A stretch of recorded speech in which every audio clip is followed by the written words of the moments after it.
Cuddlebug!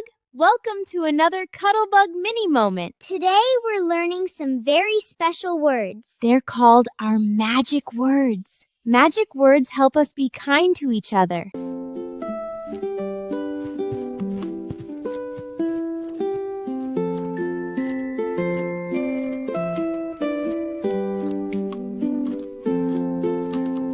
Can I have a turn, please? Of course. Here you go.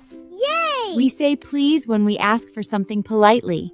Can you say please with us? Ready? 1, 2, 3. Please! Peaches, do you want my ball? Yes, please. Thank you. You're welcome. We say thank you when someone shares with us or gives us something.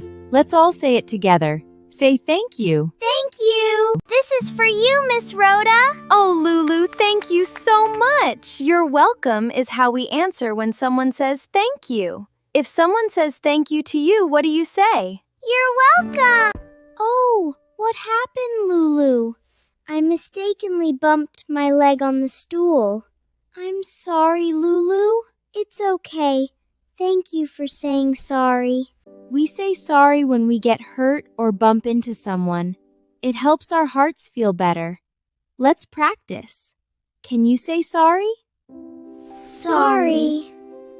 Excuse me, Miss Rhoda. I need to use the toilet. Of course, Minty. You can go. Great manners, Minty. We say excuse me when we need someone's attention or need to go somewhere. Now you try. Say excuse me. Excuse me. Now that you've learned the magic words, let's dance. There are 5 magic words. 5 magic words. Please, thank you. You're welcome to. Sorry and excuse See you in our me. next Cuddlebugs mini moment. Bye-bye.